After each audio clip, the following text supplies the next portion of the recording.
Dieu vous laisse-t-il manger de tous les arbres du jardin? Voilà une question curieuse. Une question, somme toute, assez banale, presque anodine. C'est la question que le serpent ancien a posée à Ève. Mais pourquoi? Pourquoi lui a-t-il posé cette question? C'était la question la plus chère du monde, ou du moins celle qui a eu les conséquences les plus graves. Le serpent ancien était donc extrêmement rusé parce qu'il savait que cette question renfermait en elle une question capitale, fondamentale, la chape sur laquelle s'élève la vie d'un homme. Le drame d'un homme, le drame de l'homme, le drame même de la personne que tu es, toi qui me suis, peut aller se retrouver tout simplement dans sa capacité à croire que Dieu est bon. Et cette question renvoyait à la bonté de Dieu. Est-ce que Dieu est si bon pour vous laisser manger de tout? Voilà ce que ça voulait dire. Toi qui suis cette vidéo, en tout cas, je pense que tu seras béni parce que ça pourra t'aider à ouvrir les yeux sur la bonté de Dieu. Et lorsque on a les yeux ouverts sur la bonté de Dieu, on peut accéder plus facilement à sa gloire. Le serpent ancien pose cette question à Ève. Ève est confrontée face à sa conscience, on doit dire, face à ses yeux. Elle répond, nous pouvons manger de tout.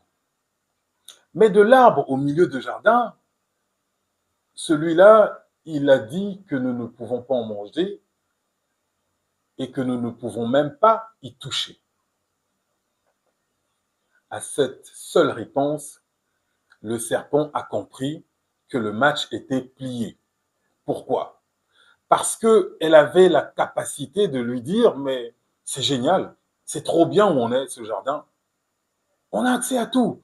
On peut même manger l'arbre au milieu du jardin, le premier arbre qui était planté au milieu du jardin, à savoir l'arbre de vie. Genèse chapitre 2, versets 8 à 9. Mais des deux arbres qui étaient au milieu du jardin, elle n'a vu qu'un seul. Des deux arbres qui étaient au milieu du jardin et de l'ensemble des choses qui les entouraient, parce que Adam et Ève n'avaient tout simplement pas de requête de prière comme nous. Ils avaient tout ce dont ils avaient besoin. Mais elle n'a pas vu toute cette bonté. Comme il nous arrive parfois de ne plus voir la bénédiction que nous avons à travers nos enfants, à travers notre femme ou notre mari, à travers notre travail, à travers nos amis, à travers certaines opportunités uniques sur lesquelles nous sommes. Parfois, nous ne voyons que ces petites choses qui dérangent un peu, le petit grain qui grésille dans la machine. Ceci parce que lorsque le doute a été injecté dans le cœur de Ève, à partir de ce moment, ça n'était plus la même. Ses yeux ont pris un autre angle que celui que Dieu voulait que cela prenne. Et d'ailleurs, Ève elle-même a transmis ce doute à ses enfants. Et ses enfants ont transmis le doute de génération en génération jusqu'à toi, jusqu'à moi, jusqu'à nous. Au point que lorsque Ève a chuté, Dieu a compris qu'il fallait lancer un programme nommé Jésus-Christ, qui avait pour but de restaurer l'image de Dieu dans le cœur des hommes. Voilà pourquoi ce livre, la Sainte Bible, avec ses 2 testaments, ses 66 livres, ses 31 173 versets, entendent te convaincre d'au moins 3 choses. Premièrement, que Dieu est bon. Deuxièmement, que rien ne lui est impossible. Troisièmement, que Jésus-Christ est Seigneur et Sauveur à la gloire de Dieu le Père, qu'il est le chemin, la vérité et la vie. Voilà l'essentiel de la Sainte Bible. Et la raison pour laquelle Dieu a rassemblé tous ces écrits, c'est notamment pour que tu puisses accéder à toutes ces bontés. Mais pour que cela arrive, tu dois nécessairement commencer par croire qu'il est bon. Dès le moment où tu doutes de sa bonté, tout s'effondre derrière. Ève a douté de la bonté de Dieu. Ses yeux se sont ouverts et les yeux de l'esprit se sont fermés. Mais Dieu, l'Éternel est-il bon? Réponds en ton âme et conscience. Je n'accuse personne, je viens faire le triste constat de notre conscience collective. Puisque nous disons souvent Dieu est bon, bon Dieu, mais nos pensées, et d'ailleurs nos rites, nos religions, trahissent le fait que nous n'y croyons pas vraiment. Regardez, lorsque l'Éternel demande à Abraham d'aller sur la montagne de Moria et de lui sacrifier son fils Isaac, combien sommes-nous à avoir sursauté de cette requête plutôt violente? Nous avons lu platement et nous avons relevé, comme il nous a été enseigné, que c'était pour éprouver le cœur d'Abraham. Mais pourquoi ne relevons-nous pas que l'Éternel voulait lui-même aussi se distinguer de tous les dieux qui existaient? Parce qu'il faut rappeler qu'en ce temps-là, et même aujourd'hui encore, les dieux réclament toujours le sang de nos enfants. Les civilisations précolombiennes, nous en avons aujourd'hui les preuves matérielles de ces sacrifices de masse. Mais même dans nos cultures africaines, les restes de ces requêtes existent à travers les féticheurs qui n'hésitent pas pour des petites requêtes banales où une personne veut avoir une voiture ou un travail, on lui réclame la tête de son fils. C'est bien la démonstration que de tout temps, en réalité, les dieux n'ont jamais été bons. Et la raison pour laquelle Dieu a arrêté la main d'Abraham, c'était pour se distinguer des autres dieux. C'était pour se révéler en tant qu'en un Dieu bon. Plus loin, Jésus dira, Luc chapitre 11, verset 11, il dira, mais lequel d'entre vous, si vous êtes un père, quel est ce père qui donnerait une pierre à son fils qui lui demande du pain? Lequel donnerait un serpent à celui qui lui demande du poisson? Et il conclut en disant, mais vous qui êtes si mauvais, vous savez donner de bonnes choses à vos enfants. À combien plus forte raison le Père vous donnerait le Saint-Esprit si vous le lui demandez? On peut se dire, mais tiens, le Saint-Esprit, je pensais que Jésus allait dire, à combien plus forte raison le Père va vous donner une voiture ou un château à celui qui le demande. Et Jésus parle de Saint-Esprit en tant que l'Esprit qui est la source de toutes les bénédictions, l'Esprit qui est la source de toute sagesse, l'Esprit qui est la source de toute intelligence. Et donc celui qui a le Saint-Esprit de Dieu a en réalité toutes les richesses. Et Jésus nous affirme que celui qui demande le Saint-Esprit peut l'obtenir. Parce que Dieu est bon. Mais vous savez, tous nos rites, et d'ailleurs la plupart des religions trahissent l'idée que nous nous faisons de Dieu. Nous ne croyons pas réellement que Dieu est bon. Voilà pourquoi très souvent nos prières ressemblent à ces enfants qui tordent la main de leur père derrière le dos pour lui réclamer des choses. Et des enfants qui ne croient pas réellement qu'ils ont des droits.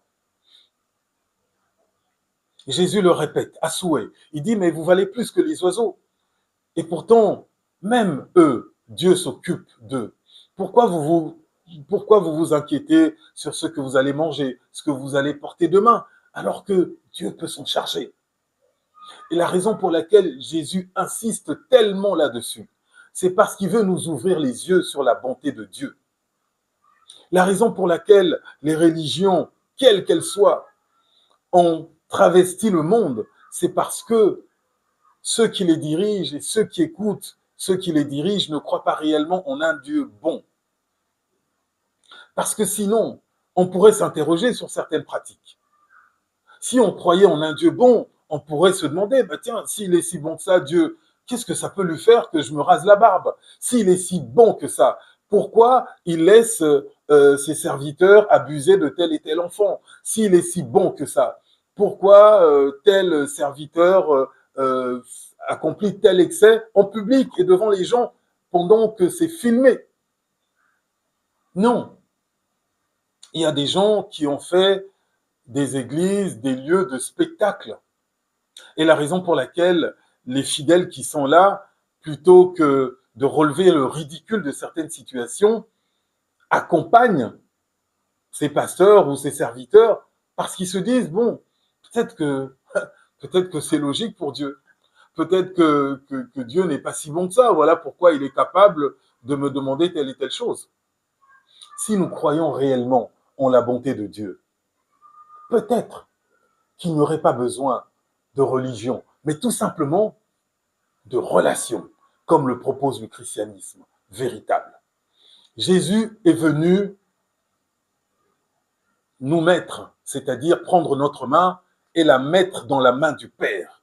Jésus nous a raconté une parabole merveilleuse que nous nommons faussement d'ailleurs la parabole de l'enfant prodigue, ce qui dénonce déjà notre façon de voir. Parce que cette parabole, lorsqu'on l'examine, c'est une parabole qui devrait s'appeler la parabole du bon père.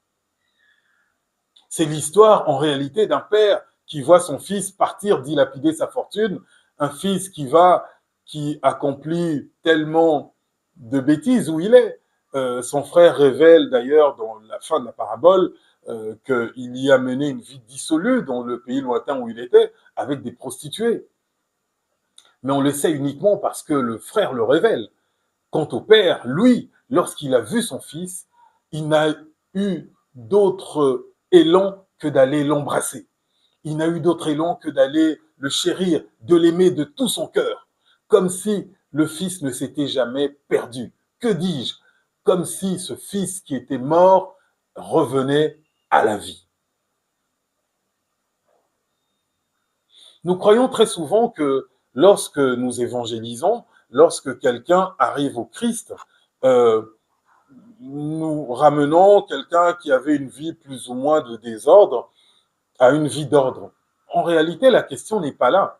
Au regard de Dieu, nous prenons quelqu'un qui était mort aux yeux de Dieu et qui revient à la vie. Ça n'est pas la même chose. Voilà pourquoi nous ne célébrons pas réellement la nouvelle naissance, alors que nous disons bien nouvelle naissance, c'est-à-dire que pour naître, il faut quelque part mourir ou renaître.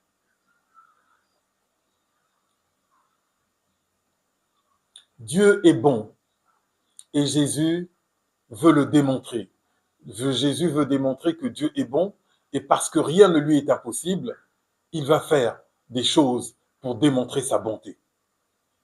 D'ailleurs, y avez-vous déjà songé?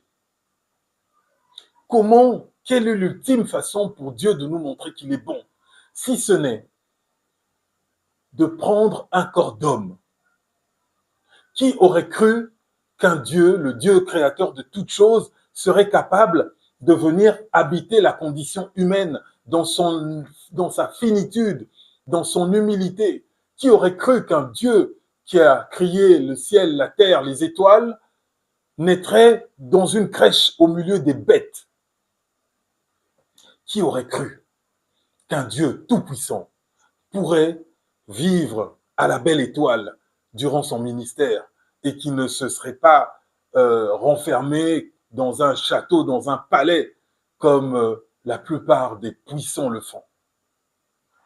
Si Dieu ne s'était pas incarné dans la personne Jésus, comment aurions-nous su qu'il était si compatissant au point de se laisser toucher par une personne déclassée par la société, déclassée par la loi, qui perdait du sang tous les jours, au point qu'elle ne pouvait même plus s'approcher des êtres vivants, sous peine de mort.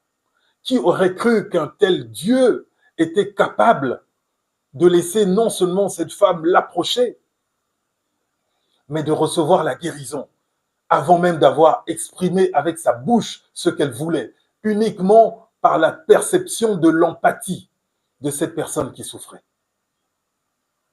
Qui pouvait croire, si nous n'avions pas vu Jésus, que Dieu serait capable, oui, capable de pleurer avec nous au moment où nous sommes dans la détresse. Jean chapitre 11, verset 35.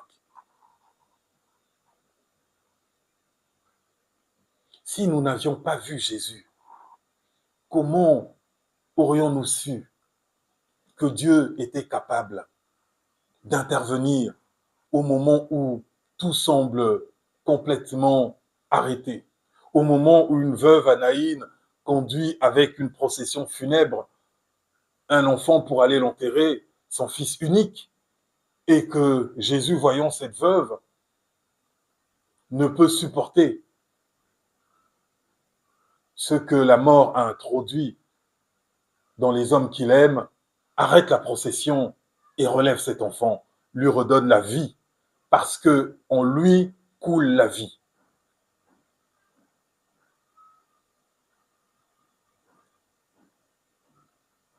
Si Jésus ne s'était pas incarné,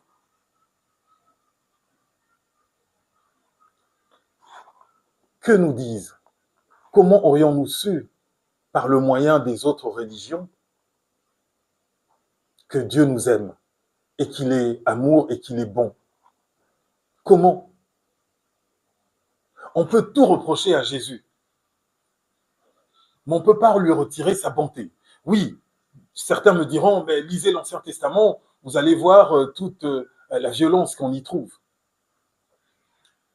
L'Ancien Testament, c'est vrai, regorge d'histoires remplies de violence, mais il ne faut pas perdre de vue que d'une part, il s'agissait d'histoires d'hommes qui ont sombré dans l'animalité, c'est-à-dire que l'homme a oublié sa divinité et s'est lui-même ajouté à une chaîne de violence où on est tantôt proie, tantôt prédateur, tantôt victime, tantôt maître.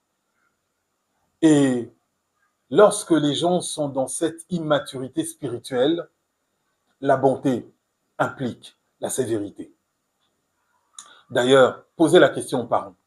Est-il possible d'éduquer un enfant sans y ajouter de la sévérité? Dieu est à ce point bon qu'il n'est pas venu sous le corps Jésus pour parader et venir faire la démonstration de sa puissance. Non, il a fait mieux que ça.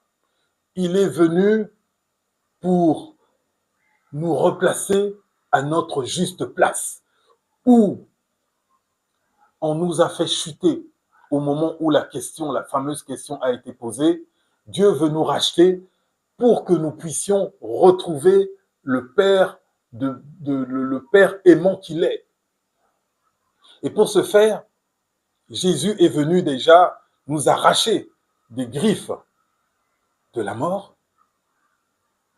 Il a accepté la mort pour nous donner sa vie.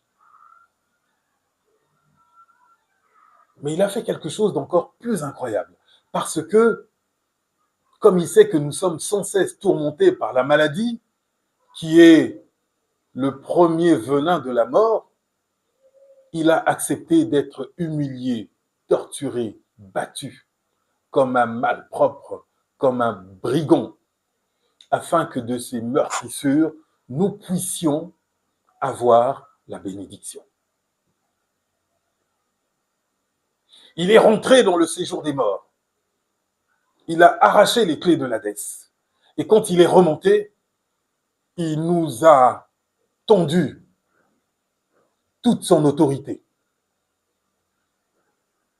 Il nous a donné un nom qui gronde sur la terre,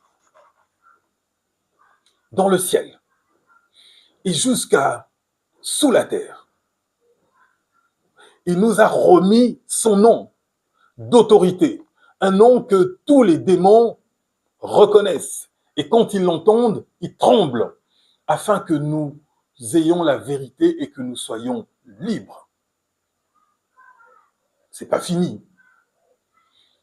Plutôt que de nous laisser juste son nom comme autorité, il a en plus envoyé l'esprit du Dieu créateur, son esprit, afin que celui-ci soit avec nous, qui marche avec nous en tant que Emmanuel. Que cet esprit Emmanuel, qu'on appelle aussi le Saint-Esprit, puisse habiter non pas dans le ciel, non pas à côté de nous, mais en nous, comme étant la source de toute puissance, de toute connaissance, de toute autorité. Dieu a montré toute sa bonté à l'homme. Et aujourd'hui, pour que tu puisses participer, vivre cette bonté, pour que tu puisses goûter à cette ère nouvelle que l'on appelle la Nouvelle Alliance, l'ère de la grâce. Encore une fois, Dieu le fait par des moyens qui dépassent tout entendement. Les êtres humains nous auraient demandé d'aller gravir je ne sais quelle montagne au Tibet, d'aller rechercher une fleur rare quelque part dans la forêt amazonienne, d'aller arracher une racine dans la forêt équatoriale de la RDC. Mais Dieu, le Dieu bon, l'Éternel, nous demande quelque chose de simple. Ni transe, ni danse, où tu es, comme tu es, tu acceptes Jésus comme Seigneur et Sauveur. Et c'est tout.